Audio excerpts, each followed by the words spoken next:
छठ पर्व 2025 में 25 अक्टूबर शनिवार से शुरू होकर 28 अक्टूबर मंगलवार तक चलेगा। छठ पर्व की तिथियां 2025। पहला दिन नहाय खाए 25 अक्टूबर शनिवार। दूसरा दिन खरना 26 अक्टूबर रविवार। तीसरा दिन संध्या अर्घ्य 27 अक्टूबर सोमवार डूबते सूर्य को अर्घ्य। चौथा दिन उषा अर्घ्य और पारण 28 अक्टूबर मंगलवार उगते सूर्य को अर्घ्य और व्रत खोलना। काल कर्ण और द्रौपदी की कथा। ये कथा छठ पर्व को सूर्यदेव की उपासना और उसकी शक्ति से जोड़ती है। दानवीर कर्ण और सूर्य उपासना। पौराणिक कथाओं के अनुसार छठ पर्व की शुरुआत सबसे पहले सूर्यपुत्र कर्ण ने की थी। कर्ण भगवान सूर्य के परम भक्त थे और उनसे उन्हें अद्भुत शक्ति प्राप्त थी। कथा है कि कर्ण प्रतिदिन घंटों तक कमर तक पानी में खड़े होकर सूर्यदेव को अर्घ्य दिया करते थे। वह सूर्य के प्रति अपनी भक्ति और तपस्या के कारण ही एक महान और अजय योद्धा बन पाए। आज भी छठ पर्व में व्रती जल में खड़े होकर डूबते और उगते सूर्य को अर्घ्य देते हैं। माना जाता है कि यह परंपरा कर्ण द्वारा शुरू की गई थी। द्रौपदी द्वारा राजपाट वापस पाने का व्रत। एक अन्य कथा पांडवों की पत्नी द्रौपदी से जुड़ी है।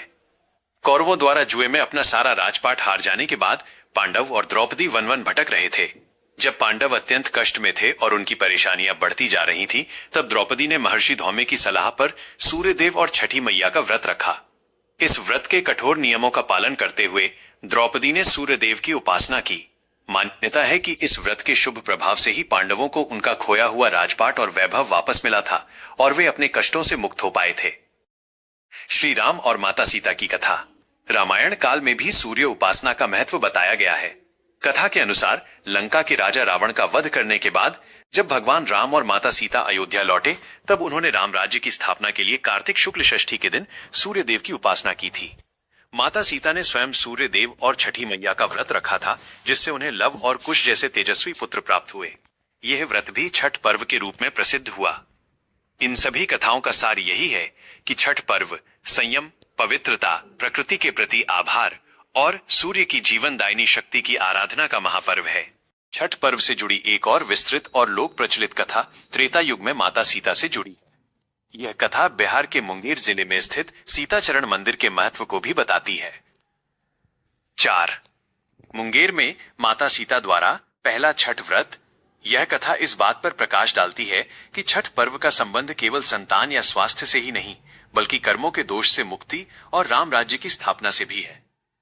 रावण वध और ब्रह्म हत्या का पाप। त्रेता युग में भगवान राम ने रावण का वध करके लंका पर विजय प्राप्त की और माता सीता को वापस लेकर अयोध्या लौटे।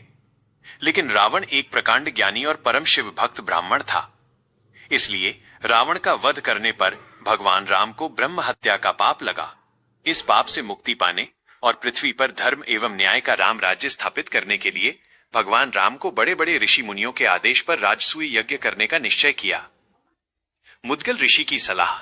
राजसूय यज्ञ शुरू करने से पहले महर्षि वाल्मीकि ने भगवान राम को सलाह दी कि यज्ञ की सफलता के लिए मुद्गल ऋषि या मुद्गल ऋषि का आशीर्वाद और उपस्थिति अत्यंत आवश्यक है। इसके बाद भगवान राम, माता सीता और लक्ष्मण मुद्गल ऋषि को आमंत्रित करने के लिए उनके आश्रम पहुंचे। मुद्गल ऋषि का आश्रम वर्तमान में बिहार के मुंगेर जिले में गंगा नदी के तट पर स्थित था। माना जाता है कि यह स्थान आज गंगा के बीच में एक शिलाखंड पर स्थित सीताचरण मंदिर के नाम से जाना जाता है। जब राम ने ऋषि मुद्गल को अपनी समस्या बताई, तो ऋषि ने कहा कि रावण वध के पाप से पूर्ण मुक्ति और राजसूय यज्ञ की पूर्ण सफलता के लिए राम और सीता दोनों को सूर्य देव की कठोर उपासना करनी होगी। माता सीता का कठिन छठ व्रत। मुद्गल ऋषि के निर्देश पर माता सीता ने वहीं गंगा नदी के तट पर कार्तिक मास के शुक्ल पक्ष की षष्ठी तिथि को सूर्य देव और उनकी शक्ति छठी मैया की उपासना करने का संकल्प लिया। माता सीता ने इस व्रत के सभी कठोर नियमों का पालन किया। 1. उन्होंने सबसे पहले कष्टहरणी घाट पर स्नान किया। कहा जाता है कि यहीं पर भगवान राम ने भी स्नान कर अपने कष्ट हरे थे। 2. उन्होंने नहाए खाए और खरना के कठिन नियम पूरे किए। 3. षष्ठी तिथि के दिन माता सीता ने गंगा के पवित्र जल में खड़े होकर अस्ताचलगामी डूबते हुए सूर्य को और अगले दिन उदयाचलगामी उगते हुए सूर्य को विधि विधान से अर्घ्य दिया। सूर्य उपासना के दौरान माता सीता ने व्रत के प्रसाद जैसे ठेकुआ, फल और अन्य पारंपरिक सामग्रियां सूप और दौरी में सजाकर भगवान सूर्य को अर्पित किए। पर्व की शुरुआत और चरण चिन्ह। मान्यता है कि माता सीता के इस पवित्र छठ व्रत को पूर्ण करने से भगवान राम ब्रह्म हत्या के पाप से मुक्त हुए और उन्हें राजसूय यज्ञ करने का अधिकार प्राप्त हुआ। तभी से कार्तिक शुक्ल षष्ठी तिथि को ये सूर्योपासना का महापर्व छठ के नाम से लोक में प्रचलित हो गया। मुंगेर में जिस शिलाखंड पर माता सीता ने खड़े होकर सूर्य को अर्घ्य दिया था, वहां आज भी उनके पवित्र चरण चिन्ह और कहीं कहीं सूप और लोटे के निशान भी मौजूद हैं। इसी कारण इस स्थान को सीता चरण मंदिर कहा जाता है और मुंगेर में छठ पर्व का विशेष महत्व माना जाता है। यह कथा दर्शाती है कि छठ पर्व सिर्फ एक त्योहार नहीं, बल्कि पाप मुक्त होकर जीवन में धर्म और समृद्धि स्थापित करने का एक माध्यम है, जिसकी शुरुआत स्वयं माता सीता ने की थी। आपकी इच्छा का सम्मान करते हुए